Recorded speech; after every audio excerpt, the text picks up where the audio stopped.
నేతలు కూడా తెలంగాణలో పర్యటించాలి. దీనికి సంబంధించి షెడ్యూల్ కూడా ఖరారు చేసినట్టు కూడా తెలుస్తుంది. అంటే ఎటువంటి అంశాలతోటి ప్రజల ముందుకు వెళ్తారు? భారతీయ జనతా పార్టీ భారతదేశంలో అధికారంలోకి వచ్చిన తర్వాత ఎన్నో రకాల అభివృద్ధి పనులను భారతీయులకు, ఈ దేశంలో ఉన్నటువంటి ప్రజలకు ఎన్నో రకాల అభివృద్ధిని అందించింది. ఇలా కింద ఉన్నటువంటి బడుగు బలైన వర్గాల కింద ఉన్నటువంటి పరిస్థితి నుంచి వెళ్ళి ఉన్నత స్థాయి వరకు ఎవరికి ఏ విధమైనటువంటి పథకాలు అందియాలి, ఎవరెవరికి ఏ విధమైనటువంటి రైతులకు, విశ్వకర్మలకు, లేకపోతే విద్యార్థులకు, అదే విధంగా విద్యార్థులకు ఏదైతే ఉద్యోగాలు రానటువంటి వాళ్లకు, అదే విధంగా గిరిజన ప్రాంతాల్లో ఉన్నటువంటి గిరిజనులకు ఏ విధమైనటువంటి పథకాలు అందించిందో భారతదేశంలో ఉన్నటువంటి పరిస్థితి అందరికీ తెలుసు. ఇలా నరేంద్ర మోడీ గారి యొక్క పాలనను భారతదేశంలో ఉన్నటువంటి ప్రతి వ్యక్తి ఇలా కోరుకుంటా ఉన్నాడు. ఇలా 2 సీట్ల నుంచి వెళ్ళి ఇలా రేపు 400 సీట్ల వరకు భారతీయ జనతా పార్టీ రాబోతా ఉంది. భారతీయ జనతా పార్టీ దేశంలో 12 రాష్ట్రాల్లో ఇలా అధికారంలో ఉంది.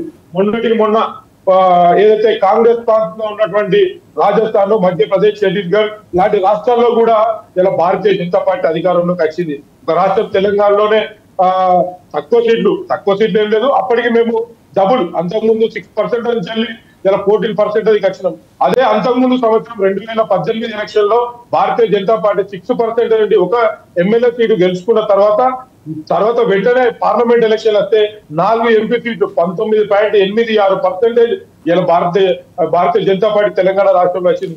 అదే సందర్భంలో భారతీయ జనతా పార్టీ తెలంగాణ రాష్ట్రంలో ఎలక్షన్ల ప్రచారంలో ఎక్కడికి వెళ్ళినా కూడా సరే ఈసారికి మాత్రం ఒకసారి కాంగ్రెస్ కు తెలంగాణ రాష్ట్రంలో ఒకసారి అవకాశం ఇస్తాం, భారతీయ జనతా పార్టీకి ఎంపీ స్థానాల్లో నరేంద్ర మోడీ గారికి 100% ఇవ్వాలా, ఓటేస్తామని చెప్పేసి ప్రజలు ఎక్కడికి పోయినా కూడా చెప్పినటువంటి పరిస్థితి. ఇవాళ భారతదేశంలో దేశ అధికారాన్ని, ఈ దేశాన్ని సురక్షితంగా కాపాడేటువంటి బాధ్యత, కాపాడేటువంటి వ్యక్తి, ఎలాంటి అవినీతి మచ్చ లేనటువంటి వ్యక్తి ఇవాళ కేవలం నరేంద్ర మోడీ గారు మాత్రమే.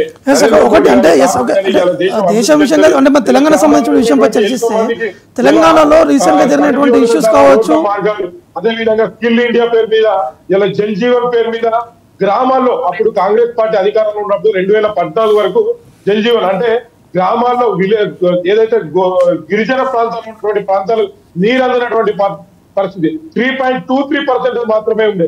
ఇలా భారతీయ జనతా పార్టీ అధికారంలోకి వచ్చిన తర్వాత 2023 వరకు ఇలా ప్రతి గిరిజన ప్రాంతానికి నీళ్ళు వెళ్ళాలని చెప్పేసి ఆలోచించి 52% ఇలా పూర్తయినటువంటి పరిస్థితి. ఒకటి అంటే తెలంగాణ విషయానికి వస్తే తెలంగాణలో ఉన్నటువంటి పరిస్థితులు బీజేపీ మొన్న జరిగినటువంటి ఎన్నికల్లో కొంత ఇంటర్నల్ సమస్యల వల్ల కొంత ఫెయిల్యూర్ జరిగిందని చెప్పేసి బయట చర్చ జరిగింది. మీ అధిష్టానం కూడా తెలుసు, మీ అధిష్టాన నేతలు కూడా మందలించినటువంటి పరిస్థితి నెలకొంది. కానీ ఇప్పుడు ఆ పరిస్థితి లేకుండా ఏ విధంగా ముందుకెళ్తారు? ఈ రోజు భారతీయ జనతా పార్టీలో ఎలాంటి విభేదాలు అనేటివి లేవండి. ఒక నలుగురు కూర్చున్నప్పుడు ఒక అభిప్రాయాల్లో ఒక్కొక్కరు ఒక్కొక్క అభిప్రాయం ఉంటుంది. ఇలా ఒక తల్లికి పుట్టినటువంటి 4 కొడుకులే ఒక అభిప్రాయం మీద ఒక పనిచేయలేనటువంటి పరిస్థితి. ఈ అభిప్రాయాల్లో డిఫరెంట్ ఉండొచ్చు. మళ్ళీ వచ్చిన తర్వాత రాష్ట్ర అధ్యక్షులు ఎవరైతే ఏదైతే చెప్తారో తన యొక్క మాట మీద నడవాలి. కానీ ఈసారి ఏమైంది అని అంటే ఈసారి మేము కూడా తక్కువేం కాలే.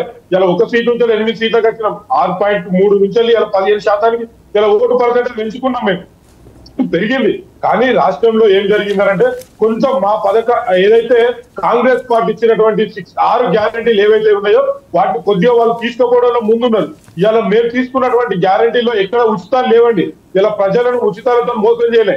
ఇలా ఉచితాలు ఇచ్చినటువంటి ఇప్పుడు అక్క చెప్పింది బస్సులు మేము ఫ్రీ ఇచ్చినాం అని చెప్పి. ఇలా బస్సుల్లో ఆర్టీసీ ఇలా లక్షల కోట్ల అప్పుల్లో ఉంది.